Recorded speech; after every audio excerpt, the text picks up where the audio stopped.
Salut les frères, les sœurs.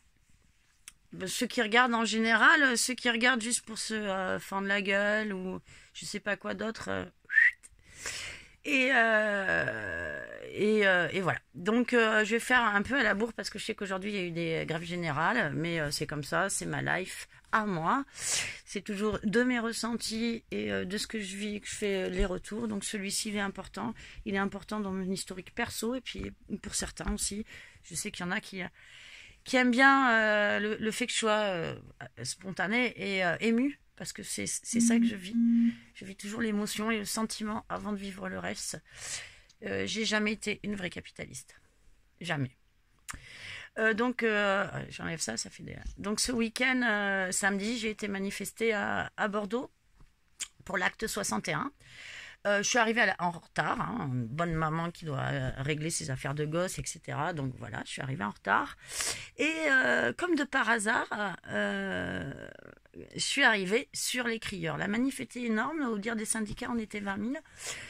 Alors déjà ça fait un bien fou.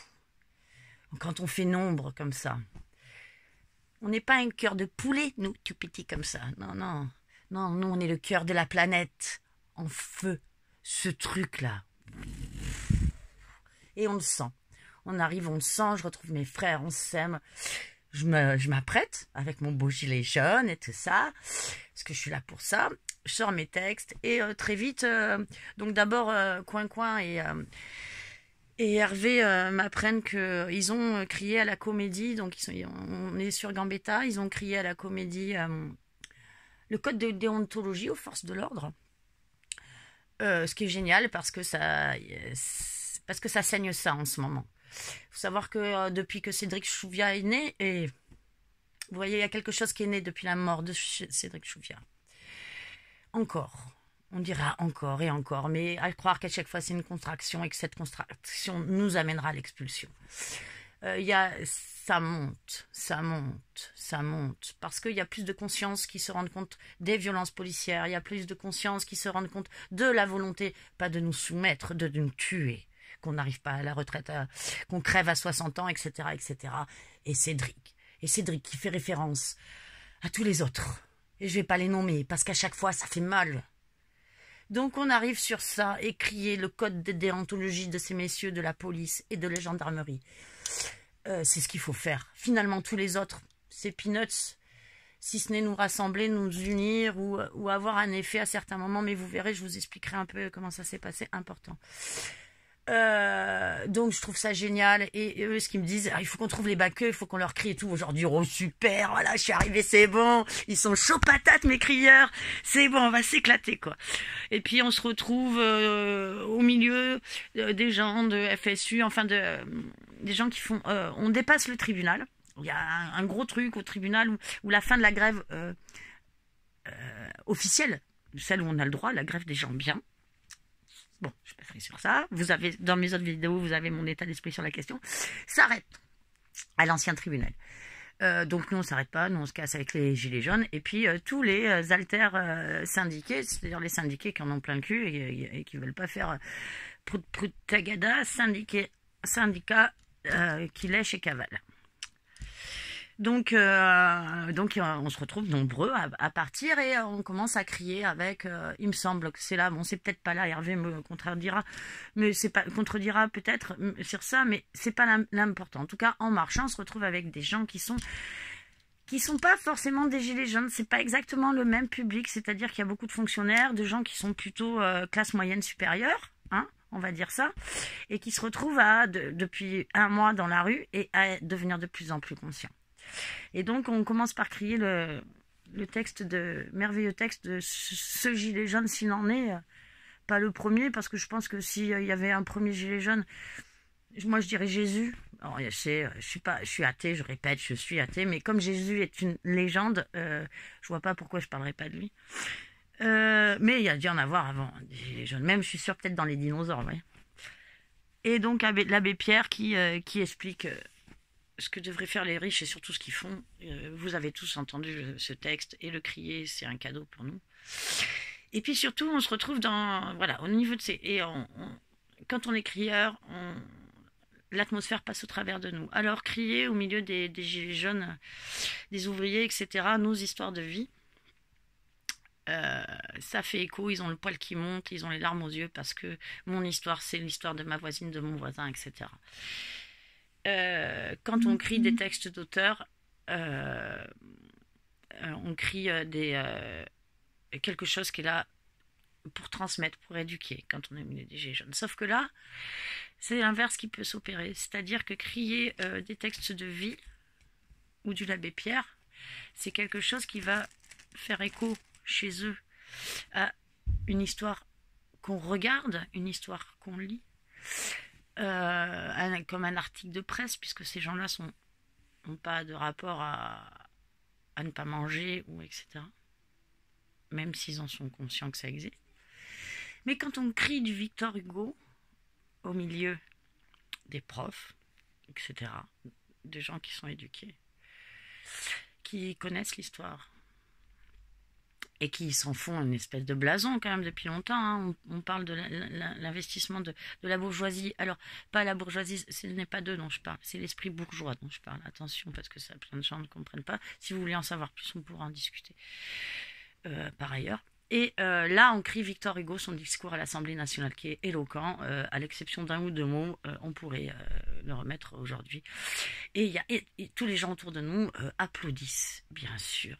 Bien sûr, ça parle d'eux, ça parle de nous, ça parle de leurs conditions culturelles à eux. Et plusieurs personnes viennent demander le texte à Hervé, etc. C'est super, on est fiers, on est contents. Et puis finalement, le temps que tous les gens qui viennent et qui veulent nous rejoindre viennent, il y a des trous, etc. On en profite pour aller sur un trottoir. Et on crie le texte de Hervé, qui dit pourquoi les gilets jaunes sont là tous les samedis. Ce texte est super, c'est mon Hervé qui l'a écrit. C'est juste, il n'y a pas 50 000 fioritures, mais c'est bien écrit. Et ça va en profondeur. Je t'aime mon Hervé. Ce texte est super. On le crie là et effectivement on se retrouve comme au début des crières. Il y a plein de gens qui s'arrêtent, on applaudit, on nous dit merci. Moi j'ai la larme, je dis aux gens que je les aime parce que putain, qu'est-ce que c'est vrai. Qu'est-ce que c'est vrai. Je les aime qu'ils soient là, je les aime qu'ils viennent nous applaudir, j'aime qu'ils aiment nous écouter crier ces putains de textes. On en a besoin. On en a besoin, pas pour notre putain d'ego, on en a besoin parce que des fois on crie dans des circonstances ultra difficiles et on risque nos vies. On y reviendra plus tard. Sur ce, on arrive à la victoire. Moi, je suis patate. Je vous jure, en ce moment, je suis patate. Donc, je dis, bon, mais moi, je vais un peu plus au fight. Je vais à la gare, voir les cheminots. Je rejoins les cheminots. Je vais voir ce qui se passe. Et je vais suivre ça. Donc, je pars. Je laisse mes crieurs. Même si on se recroise une ou deux fois, je vais à la gare. C'est sympa. On court sur les rails. On danse sur les rails. Première fois pour moi, je me dis cool, peut-être un jour on pourra courir sur les dessus des trains, je sais que c'est dangereux, donc je ne conseille de faire ça à personne. Mais bon, voilà, c'est pour vous dire le délire, l'espèce de truc de petite fille qui peut se vivre dans tous ces moments-là où c'est des premières fois et c'est chouette et c'est symbolique et c'est grand, on ressort. Et puis là, on repart de la gare, je sais pas comment s'appelle cette rue, Hervé saura le dire, ou un autre bordelais, en tout cas celle où on va aller rejoindre la Bourse, là, qui descend sur les grandes avenues, là. Et là, il y a une grande surface là, puis à côté il y a un ruban de CRS qui se fait huer tout le long, etc. J'ai pris mes crieurs avec moi qui voulaient encore crier ce texte de déontologie et je me dis eh ben tu vas le faire pour eux. Je me mets à 3 mètres des CRS et je leur écris toute la moitié du code de déontologie, en tout cas des articles qu'on a. Donc ce texte est super, il a été fait par Yac. Yac a repris tout un tas d'articles, il est très très documenté, il a été auprès des bonnes personnes qui rappellent le code de déontologie des policiers et des gendarmes. Et à chaque fin d'article, ça finit sur rappeler que ça c'est leur code de déontologie, qu'ils ont le droit de faire quelque chose, ne vous suicidez pas, rejoignez-nous. Et en face, j'ai des réactions, bon, comme d'habitude, ceux qui rigolent en te regardant pas, à deux, faisant semblant de parler. Je pense qu'en plus, ça doit être très intéressant ce qu'ils ont à se dire. Ceux qui regardent à côté et ceux où tu vois qu'il y a un truc. Alors, en général, ce qui se passe, c'est qu'ils sont dans une grande tension. Tu sens leur corps en tension, tu sens tout en tension. Il y a quelque chose qui pourrait exploser. Alors effectivement, on ne sait pas comment ça pourrait exploser. Est-ce qu'il va te foncer dessus, te matraquer? Mais moi, je crois, moi, ce que je sens, et alors donc c'est pour ça que je parle d'ému, etc., c'est que ces gens-là, ils en peuvent plus. Pourquoi je le sens? Parce qu'ils se font tabasser. Maintenant, ils commencent à se faire tabasser. Le vent tourne, ils sont fatigués, ils embauchent des nouvelles recrues qui sont pas du tout à même. On est des hyper nombreux. Ça craint du boudin. Ils le savent, ils ont peur, ils en peuvent plus. Et moi, je viens leur rappeler leur code de déontologie. Enfin, moi.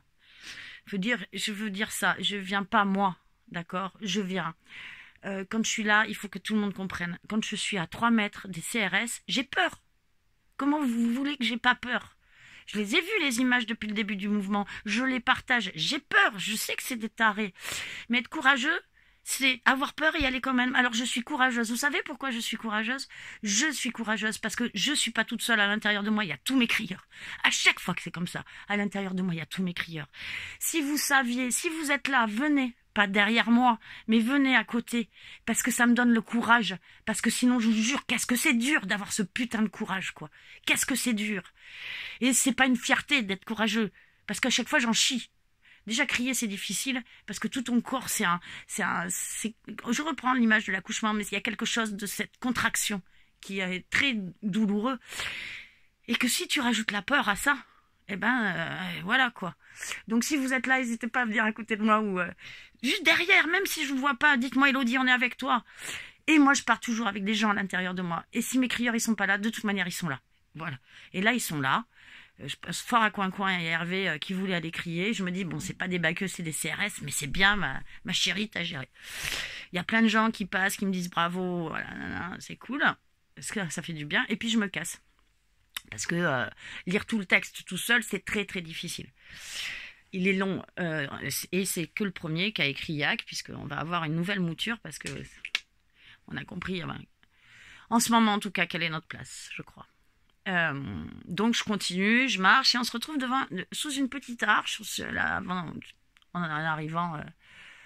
en allant vers la bourse, où ils adorent se mettre en général, et c'est pas la seule fois qu'il y a des échauffourées. J'ai de très belles photos où on prend un masque ensanglanté derrière ma tête et où j'ai des gants roses et où je mets les mains en l'air et je suis collée au CRS. C'est à cet endroit-là. C'est toujours à peu près à cet endroit-là. Enfin, il me semble que c'est à cet endroit-là. Si c'est pas c'est celui d'à côté, mais ils adorent se mettre là. Et donc les gens sont devant, ils sont patates les gens. Je me dis mais qu'est-ce que c'est? Alors on y va pas, ouais, bâtard, assassin. Ça gueule de tous les sens. J'arrive et je vois quoi? Un cordon de la BAC. Et là, je me dis, attends, il y a le reste des articles à gueuler, alors t'y vas. Et j'y vais.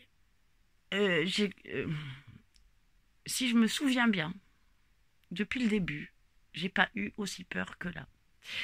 Il y a une photo qu'on voit où je suis devant, j'avais pas conscience d'être autant devant. Je me suis trouvée un peu naze parce que pour moi, j'étais sur le côté. J'aurais bien avancé, je voulais avancer. Mais j'avais beaucoup trop peur. Parce que les gens étaient tellement énervés derrière que la BAC s'est séparée en deux et qu'ils ont commencé à se cacher sur les côtés et à viser. Enfin, viser. À être en joue au cas où ils arrivent sur eux. Mais ça sentait ça. Et d'ailleurs, je me demande en quelle mesure, à ce moment-là, le fait d'être devant a pas...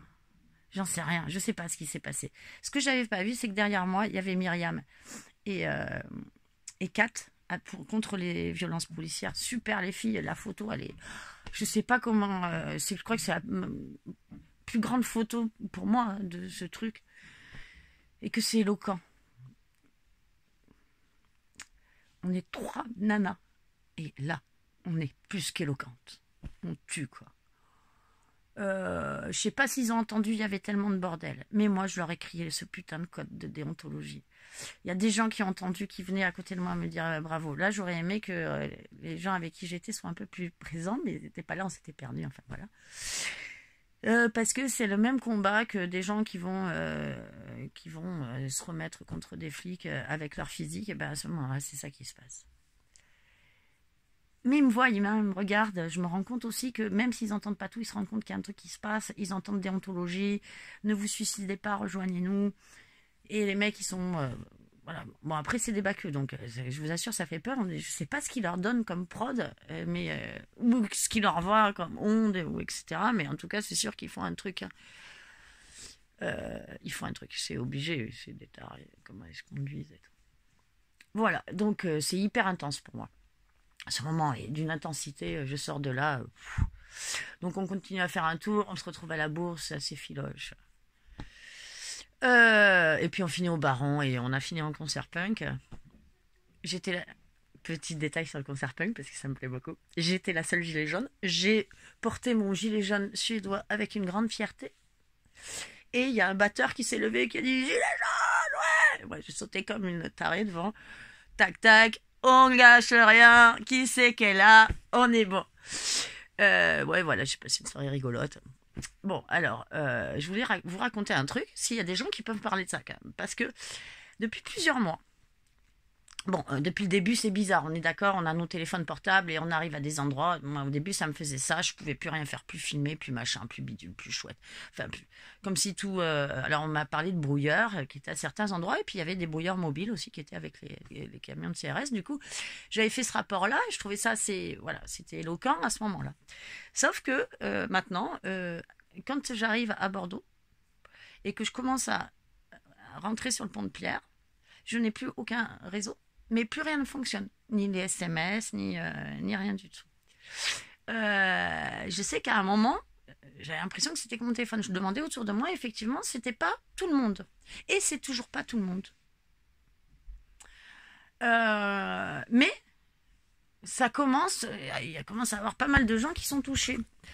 Des gens qui peuvent pas faire de live, d'où la question du live qu'on voit plus. Hein. Je me rappelle au début, il y avait gavé de live et il y en a plus. Enfin, ou très très peu. Et moi, ça dure, il faut que vous sachiez. Bon, on est parti dimanche matin vers 9h. À Bordeaux, mon YouTube, je mets une chanson sur YouTube, s'est arrêté 4 fois avant qu'on ait dépassé Bordeaux. Une fois qu'on a dépassé Bordeaux, tout s'est remis en ordre. À 10h, comme d'hab, 10-11h, entre 10 et 11h, j'ai reçu les SMS du jour d'avant, j'ai reçu toutes les notifs, les machins, les trucs. Un autre truc qui a été rigolo, c'est que... je crois que c'est Jean-Marc, celui-là qui a fait la photo, la superbe photo, qui... Je sais plus si c'est avec lui que je communique sur une photo, parce qu'on est sur le... On est sur le vif à ce moment-là, donc il monte une photo superbe. Je lui dis, vas-y, envoie-le sur la page des crières, comme ça je peux la récupérer et tout. Ok, pas de problème. Il le fait devant moi, il me montre qu'il le fait. C'est validé. Rien. Il n'y a aucune photo. C'est pas la première fois, c'est la deuxième fois que ça me fait ça. Alors ceux qui s'y connaissent un peu, bon, j'en ai parlé avec des gens qui s'y connaissent un peu, ils ont des théories. Est-ce que vous avez quelque chose d'un peu plus creusé, d'un peu plus cherché sur cette question-là? On m'a dit qu'il y avait peut-être possibilité, moyen, moi c'est ce qui me semblerait le plus plausible, qu'il y ait des fournisseurs d'accès, qui fassent des ententes avec l'État, clairement, hein, pour brouiller vos trucs. Bon, moi je suis sur Orange. Dites-moi.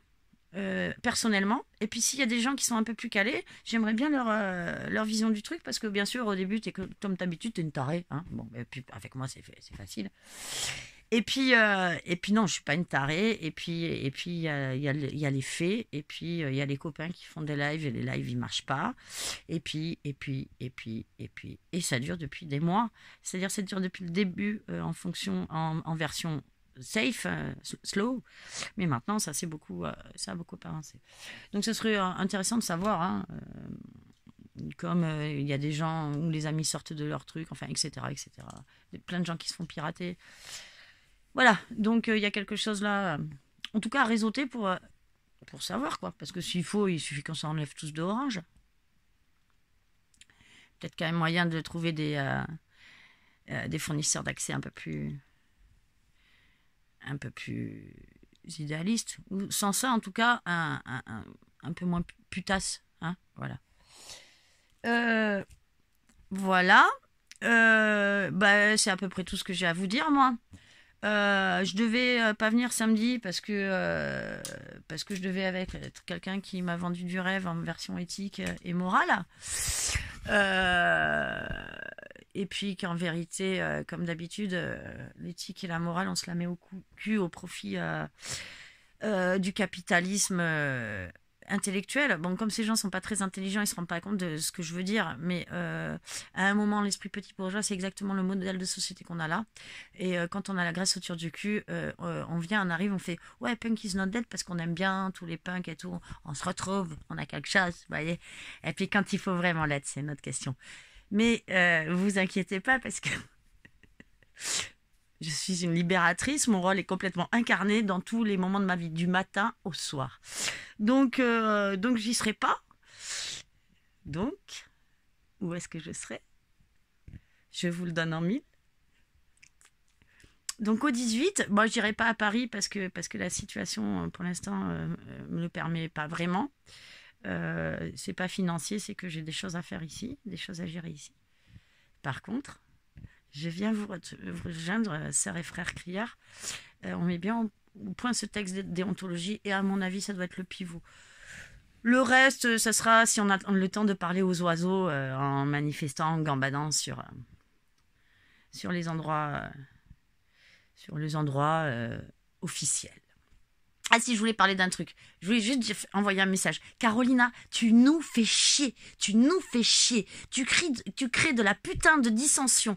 Oui, ceci est une manif déclarée. On s'en branle. C'est un truc hyper clivant dans le mouvement. On n'est pas d'accord sur ça. Il y a des gens qui sont pour. Tu fermes ta gueule. Tu fermes ta gueule ou tu parles, mais individuellement, doucement, avec des gens. Même si c'était énervé, tu parles que avec des gens.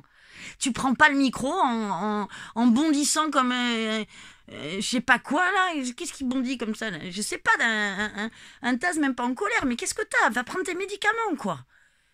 Arrête, tout le monde a envie de te taper, t'as failli te faire taper plein de fois, et en plus, tu sais quoi, c'est des militants comme moi, c'est des militants comme le CLAP, etc., qui viennent te défendre. Un jour, on sera pas là, parce qu'on commence à en avoir plein le cul.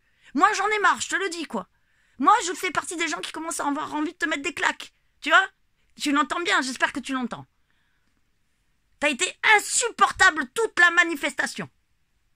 Et puis si tu prends le truc là pour faire pimpon, c'est quoi, un appel au secours? Tu veux qu'on t'amène en HP? Voilà, ça s'appelle un petit coup de gueule. Donc voilà, donc moi je vous dis les frères et sœurs, ceci étant, j'espère que je vous fais rire, hein, parce que moi je suis sûre que je me ferai marrer. Ceci étant, voilà ce que je vous dis, je serai là, je suis hyper contente. Je suis contente de voir ce que ça déclenche chez vous, mes frères crieurs, parce que Cédric Chouviat, c'est pas possible, c'est encore une fois. Et ça réveille chez nous ce putain d'humain qui, ben, tant pis, je suis pas ce guerrier, ben je vais le devenir. Putain, ce que c'est beau! Ce que c'est beau! Moi, je regarde ça, j'ai les yeux qui brillent. C'est du bonheur pour moi. C'est du bonheur de me voir aussi me transcender à un niveau autre et de savoir qu'on va être ensemble et le faire ensemble. Ah, putain! Et on se tient main dans la main, hein? Quand on le fait, on se tient main dans la main parce que eux, ils se tiennent sur l'épaule. Nous, on se tient pas sur l'épaule. Nous, on se tient main dans la main. Je vous aime, les crieurs. Je vous aime fort, quoi. Mais cette fois-ci, je vous aime fort avec les bras, vous voyez? Avec les bras, je vous aime. Allez, les frères jeunes et les sœurs jeunes. Je sais qu'il y en a qui sont pas bien en ce moment. Je sais qu'il y en a qu'on attaque de différentes manières. Fouer ça. Vous l'avez en vous. Vous la nourrissez depuis longtemps. Fouer ça. On lâche pas. On lâche pas même si on est enfermé chez soi, même si on lâche pas. Ou on se repose pour être mieux après. Mais ça, c'est le taf de la force. D'accord? Donc, force et amour. Amour. Ça va nous sauver. Je finis avec ça. Je vais vous expliquer parce que plein de gens me disent que j'ai une vision romantique. Enfin, pas que j'ai mais parle de la vision romantique de la Révolution. Je vais vous dire ce que j'entends aussi dans Amour. Parce que le côté romantique que vous pouvez entendre, oui, bien sûr, pourquoi pas. Mais cet amour est peut-être à sa place. Alors, il y a une image, là, rigolote. C'est un molotov dessiné en dessin, version enfant, qui court à hauteur qu'à une hauteur d'humain, avec des bras et des jambes, qui court derrière un CRF et qui crie dans une bulle « Free X ». Voilà, l'amour nous sauvera. Force et amour. À bientôt les chouchous.